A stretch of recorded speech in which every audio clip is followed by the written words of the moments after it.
Moving on to entertainment, where we only have one topic. Hashtag fix 2K20. Hashtag fire Ronnie 2K20. Alexander has some questions for me, apparently. Well, We'll get to that. yeah, give everybody a lay of the land. Just like give us a high overview because I read the article and I've seen the NBA complaints. 2K20. I haven't read the article. I played the game.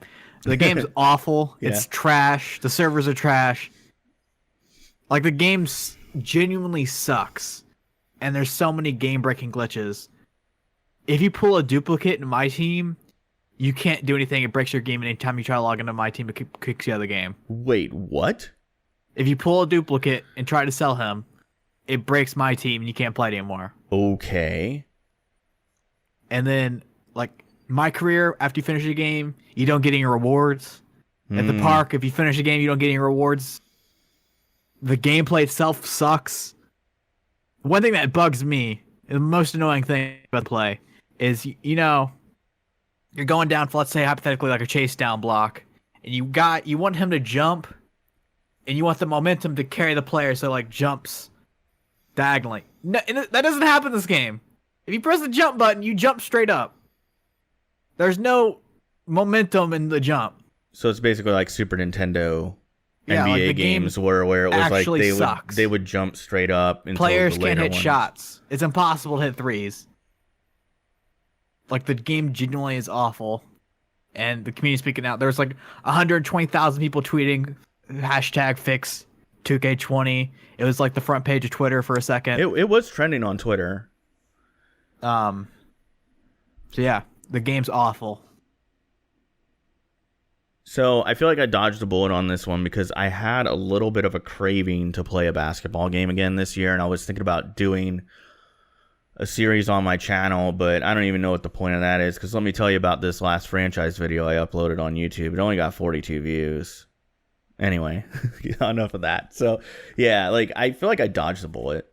Like, because, but here's the weird thing, and correct me if I'm wrong on this, Andy. I want to say it was 2K17. It came out, I redboxed it.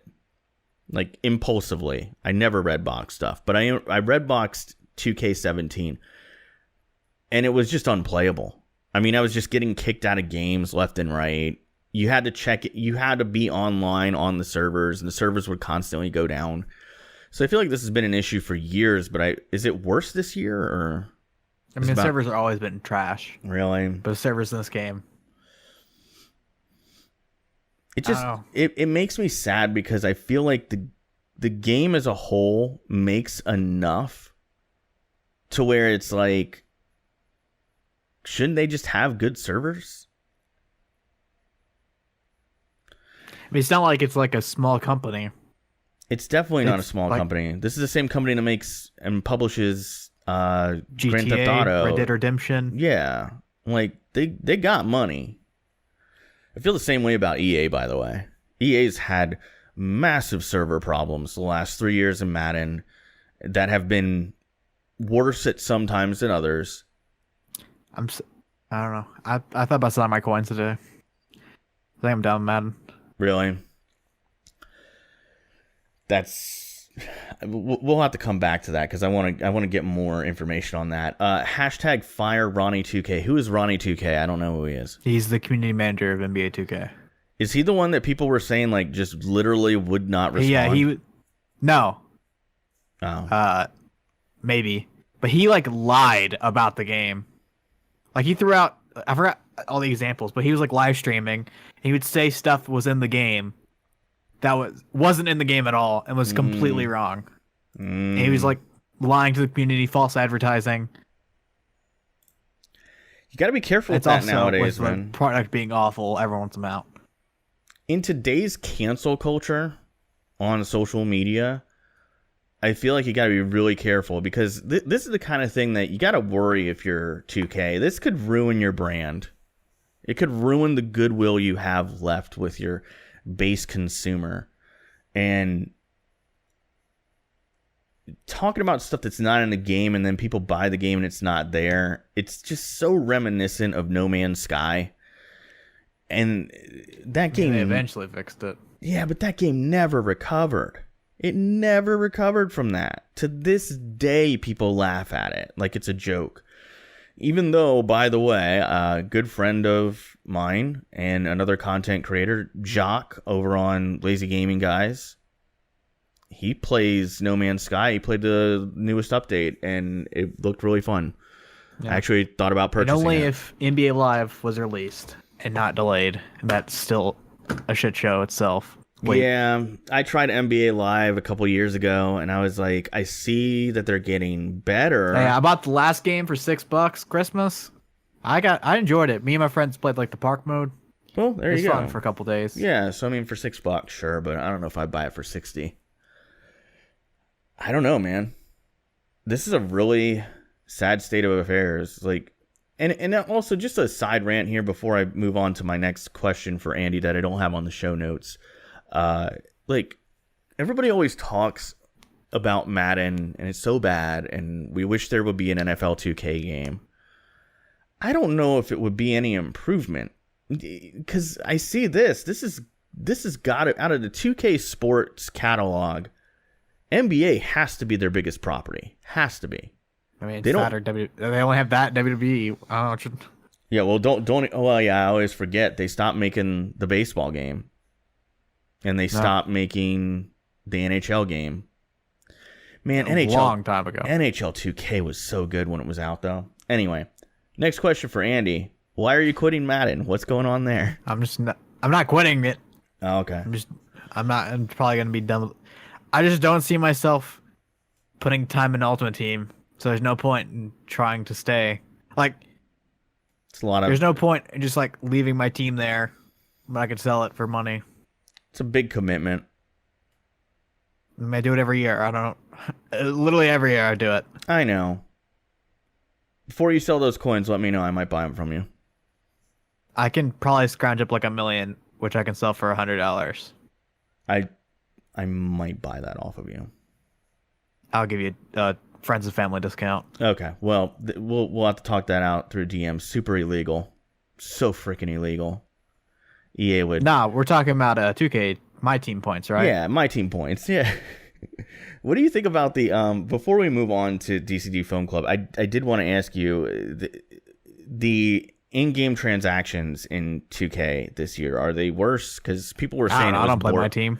Oh, okay. People were saying it was borderline. I literally gambling, just play and I- online head-to-head, so I'm like the kind of the worst about this topic. Oh, you don't you're play like- the game, and I only play online head-to-head. Well, I thought it was a fascinating topic. I actually had a lot of fun discussing it with you. I mean, I but- played my career and online head-to-head, which is the main, not even close. Well, my career, like the same thing with like Madden, how franchise mode's the most popular game mode in Madden, but like there's no online presence. Like my career is the most popular 2K mode, but no one plays the mode. It's for like the dads and like, if that makes any sense. Yeah, I'm definitely the guy who would play my career. And then so like I play the popular modes on 2K, but like So you're basically like the guy who so- buys Madden and plays regs. yeah, That's kinda cool. I mean, technically, I'd be the guy that buys Madden and plays franchise mode and regs. I like those guys. Like I envy those guys. I've actually considered canning all MUT content on my channel. Like that's a real thing. And I play regs on Madden. I've actually seen I don't play franchise, though. I've seen several high profile YouTube people do it, and they've been That able used to to be make the thing back in the day. what? It used to be online head to head was like it used to be like all the YouTubers played regs, Yeah. and then there's like a subgenre of YouTubers that played MUT, and then eventually like all the pros used to play regs, not MUT, and then eventually the pros like Madden 25 switched over to MUT Yeah. because they realized everyone that played MUT was awful, and they I think ran it's- wagers and stuff. I think it's part that. I think the other thing too is I think EA very clearly steered people towards MUT as a competitive mode. And when you go to the tournaments, they're playing MUT. I Like, mean, that's because the community went there, though. well, I that's don't true. feel like they did that. Oh, well, I don't know, man. I feel like EA had a part of that, but maybe it's just coincidental. But if I was EA, I would want to push people towards MUT as a competitive mode simply because it makes some money. If you make Yeah. regs the competitive I mean, mode, but that wasn't the there thing ain't back no... in the day. Well, I don't know, Andy. Shit. I'm gonna have to edit that out. But like, I just feel like Madden's kind of become weird now, and Ultimate Team videos don't pop off like they used to, and now it's like this reverse is happening. Like I see people getting frustrated with MUT, saying I don't want to do it anymore, and going to franchise and regs more. I think what they should do is, instead of making a new game every year, because this one's bad, Madden 20 is bad, NBA 2K20 is bad, they should do like the Fortnite approach. And not like update weekly, but every year like release like a $20 package. So they can fix all the gameplay, have good gameplay, and just update the game. I mean, you're not wrong. People have been pitching that for years. Do like the Madden mobile thing where like you just reboot Ultimate Team. That's how you get away with it in Ultimate Team. Just like certain day every year, wipe everyone's slate clean on the same game. From a consumer standpoint, I love it. From a business standpoint, if I was EA, never in a million years. Well, until everyone complains and doesn't buy your game anymore. Here's the thing. As someone who worked at EA and someone who worked at GameStop for a much longer time, I cannot tell you how many people would come in the store and say, I have the best idea ever. Make one Madden per console generation and update it every year for about $20. And it is a brilliant idea, but it's a consumer idea. It's a consumer friendly idea, and I just don't think that EA is consumer friendly. Now, what I will say is you're right. It would be the best way to approach it, because then you have devs. I feel like you'd make more money if you did that, though. You could. Remember back in the day when Madden releasing meant something? Everyone at the Walmart, there's like Madden tournaments. Yeah, they used to call it Madden Holiday. It's not a thing anymore. No, it's not. But I think part of no one buys the game because they suck. No, I think part of it is that physical media is dying.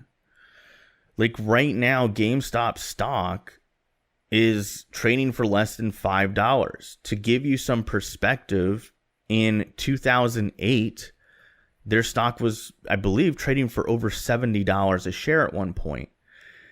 In the last year, GameStop stock has gone down, I think, 80% in total value. Might be the last 2 years, but still an 80% fall. And that has coincided with the death of, physical media and more like kids nowadays. I hate to say kids, but like younger people just buy the digital version. It's more convenient.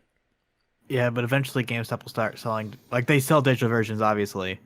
But there's that whole lawsuit where the guy's suing Apple for monopolizing. Mm-hmm.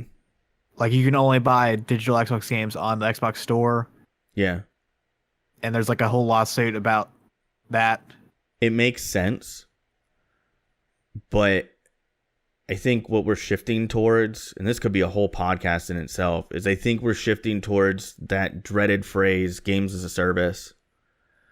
Because when you buy a digital copy of a game, you're just buying basically a license that's really just an extended rental, if you really want to get down to the nuts and bolts of it. And then even people like me who, you can see from over my shoulder, I buy physical when I can. Because I want the option to sell it on eBay. Me too. Yeah. But even then, if you want to blow your mind, delete all the updates for a game, pop in the physical disc, don't update it. It'll either be unplayable or it'll be playable barely. When you buy the disc, all it does is go in there, spin, take the data, and give you the same license as digital. It's not reading the game from the disc like in the old days. A lot of people think that. It's just not the case. So, I don't know, man. It's just going to be interesting to see how things go. I don't even know how we got onto this topic. I don't know. Show's running long. We're going to go to DC Film Club. Hey, thank you for watching the clip. If you want to check out the full version of the podcast, there should be an in-card thing around me or a link in the description. Whichever one. There should be both. Have fun. Figure it out.